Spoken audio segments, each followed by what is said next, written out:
সালামুন কাওলাম মির রাব্বির রাহিম, জান্নাতীদেরকে রব্বুল আলামিনের পক্ষ থেকে সালাম দেওয়া হবে। সুবহানাল্লাহ। তাহলে সালামটা জান্নাতি পরিবেশা। যেই সমাজে যত বেশি সালাম প্রচলিত হবে সেই সমাজে জান্নাতি পরিবেশ তত বেশি চালু হবে। সুবহানাল্লাহ। আর যে সমাজ থেকে সালাম বন্ধ হয়ে যাবে, সমাজের সবাই সালাম নেওয়ার জন্য অপেক্ষা করবে, দেওয়ার জন্য অপেক্ষা করবে না। ইদানিং দেখা যায় বেশি। এক সময় সালাম দেওয়ার লোকের সংখ্যা বেশি ছিল, এখন দেওয়ার থেকে নেওয়ার লোকের সংখ্যা বেড়ে গেছে। সবাই নেওয়ার অপেক্ষায় থাকে, দেওয়ার অপেক্ষায় কেউ থাকে না। আবার দেখা যায় অফিসার, যিনি বড় অফিসার, উনি মনে করে আমাকে সবাই সালাম দিব। বড় অফিসার আবার ছোট অফিসারকে সালাম দিবে কেন? সিনিয়র জুনিয়রকে সালাম দিবে না, জুনিয়র সিনিয়রকে সালাম দিবে, এই আশায় বসে থাকে। সালাম, অথচ সালাম একজন মুমিন আরেকজন মুমিনকে বড় কি ছোট, কি অফিসার কি নন অফিসার, এটা বোঝার কোনো দরকার নাই। মুমিন দেখা মাত্রই সালাম। আমরা মাদ্রাসায় যতদিন পড়ছি, আমরা কোনোদিন ওস্তাদেরা ছাত্রদেরকে সালাম দেয় এটা সহজে দেখতাম না। নিয়ম হইল কি, ছাত্ররাই শিক্ষককে সালাম দেবে। শিক্ষক আগে দেখা হইলেও শিক্ষক সালাম দিতেন না, বরং কোনো ছাত্র যদি শিক্ষকের সাথে দেখা হয়েছে, ছাত্র সালাম দেয় নাই, তো ছাত্রটা বেয়াদবে পরিগণিত হয়েছে। কিন্তু শিক্ষক সাহেব যে সালাম দিলেন না, উনি কিন্তু আলহামদুলিল্লাহ ওনার আদব ঠিকই আছে, ওনার আদবে কোনো সমস্যা হয় নাই। কিন্তু নবী সাল্লাল্লাহু আলাইহি সাল্লাম তার সাহাবীদের সাথে দেখা হইলে সাহাবীরা আগে সালাম দিতেন না, নবী সাল্লাল্লাহু আলাইহি সাল্লাম আগে সালাম দিতেন। স্ত্রীদের সাথে দেখা হইলে কে সালাম দিতেন?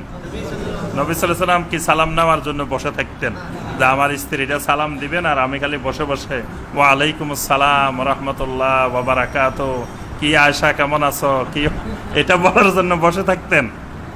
আল্লাহু আকবার। নবী সাল্লাল্লাহু আলাইহি সাল্লামের সুন্নাহ থেকে, আদর্শ থেকে কত দূরে আমরা আস্তে আস্তে সরে গেছি। নবী সাল্লাল্লাহু আলাইহি সাল্লামের সুন্নাহ হলো কি শিক্ষক কি ছাত্র, কে বড় কে ছোট, কে রাজা কে প্রজা, এটা মৌলিক বিষয় নয়। একজন মুমিন আরেকজন মুমিনের সাথে দেখা হবে, শুরু হবে কি দিয়ে? সালাম দিয়ে।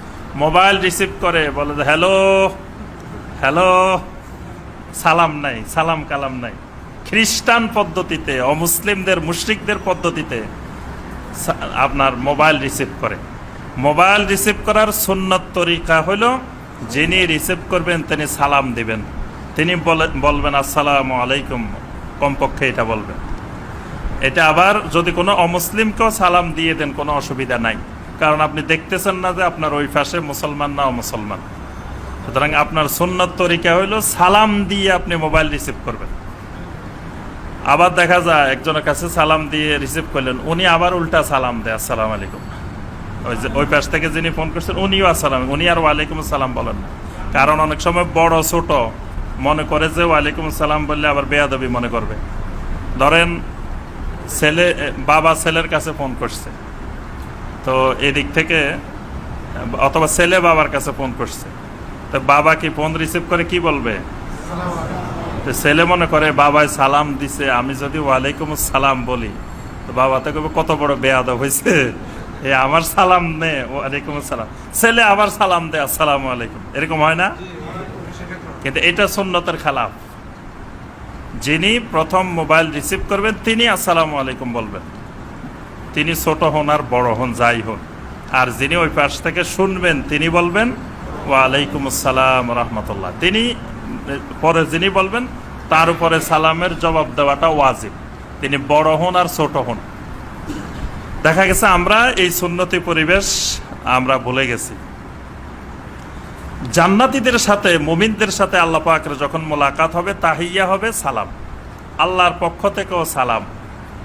আবার এক মুমিন আর এক মুমিনকেও দেখা হইলে জান্নাতে সালাম, ফেরেশতাদের সাথে দেখা হইলে সেখানেও সালাম।